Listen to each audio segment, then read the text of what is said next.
there are numerous narrations in Sahih Bukhari and Sahih Muslim that our Prophet Muhammad ﷺ, sihr was done against him.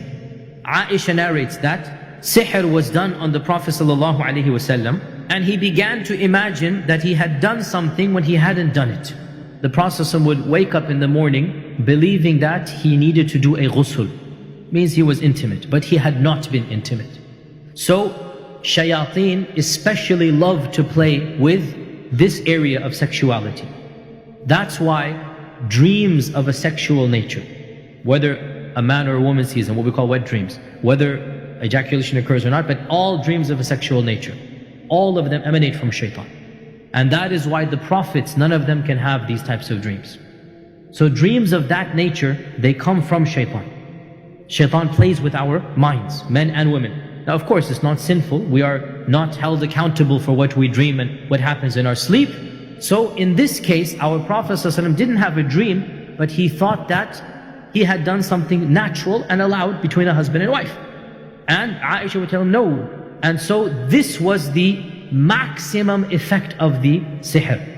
It did not affect the wahi, it did not affect his religion.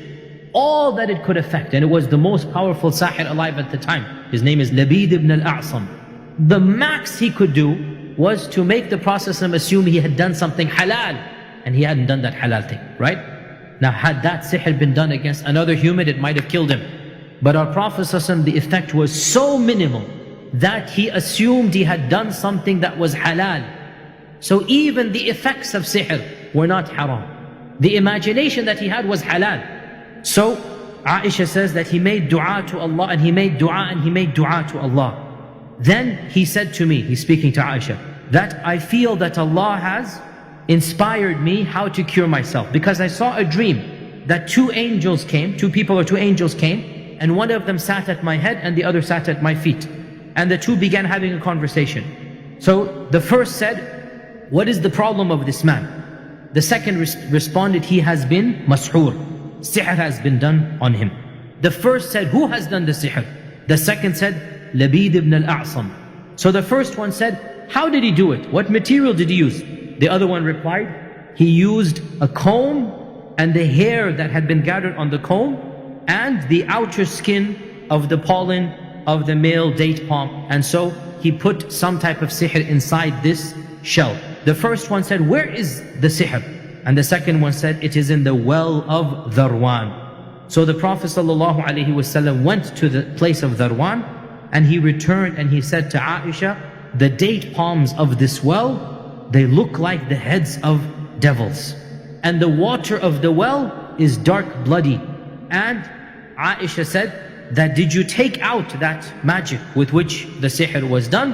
And the Prophet ﷺ responded in one narration, no. For Allah has cured me of that, and I'm afraid that if I take it out, it might cause more harm if the people see it and whatnot. And so the well was ordered to be destroyed and covered up. We learn many things from this narration. First and foremost, that Iman and Taqwa in and of itself does not necessarily 100% protect you from sihr. Rather, it can minimize the effects of sihr.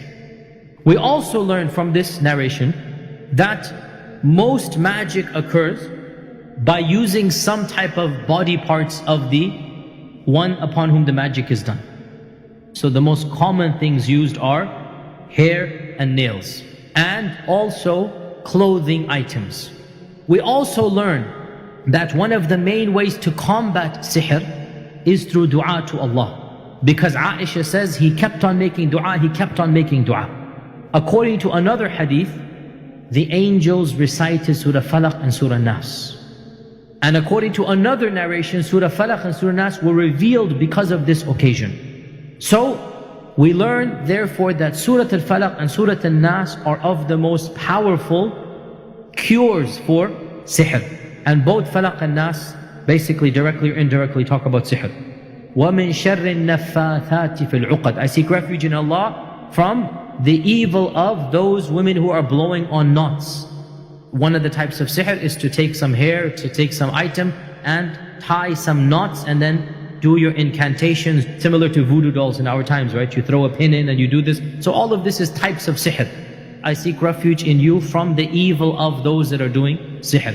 And قُلْ أَعُوذُ بِرَبِّ النَّاسِ مَلِكِ النَّاسِ إِلَّهِ النَّاسِ مِنْ شَرِّ الْوَسْوَاسِ الْخَنَّاسِ الَّذِي يُوَسْوِسُ فِي صُدُورِ مِنَ الْجِنَّةِ وَالنَّاسِ. General seeking refuge in Allah from the jinn. And the jinn are the cause of sihr. So we are talking about sihr that is in our vernacular called black magic or the dark arts.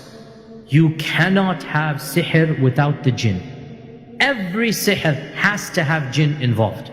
Because in the end of the day, how does something happen? The magician has no power. The magician pretends that he has power. In reality, the power of the magician is nothing other than the physical, natural services of the jinn. And we understand that the jinn have, for some reason, agreed to help the magician. Magic is nothing other than what the jinns are naturally capable of doing. There's no supernatural, there's no mystical, there's no semi-divine. The jinns are not all powerful. Rather, Allah has given them strengths that He has not given us. And He has given us strengths that He has not given them. The jinn is basically not saying kun fayakun. Only Allah has that power. The jinn does not have what we would call genuine supernatural power. Whatever the jinn is doing, the jinn has the power to do physically. Because the jinn can enter the body and the jinn has access to the blood. As we know, the Prophet said the jinn runs in the blood, right? He has the hiddenness, he can transfer knowledge, he can do this and that. And the jinn has other powers we might not know about. But it's physical for the jinn and not supernatural. So, all sihr is basically jinns doing their tricks. How do we combat magic? Remember that you are reaching out to another world, and that is the world of the jinn. And you do not have the physical strength to combat the jinn. You only have one power, and that is La hawla wa la quwwata illa billah. Allah has the power over the jinn. So the only way to combat sihr is to reach out to Allah subhanahu wa ta'ala. And Allah can nullify the sihr like He did to our Prophet sallallahu alayhi wasallam. And the power of the Quran is the most effective in eliminating the jinn. The jinns literally burn when they hear the Quran. And especially the surahs that the Prophet ﷺ told us are extra special. Fatiha, Ayatul Kursi, the last verses of Surah Al-Baqarah, the entire Surah Al-Baqarah, our Prophet ﷺ linked it to combating sihr.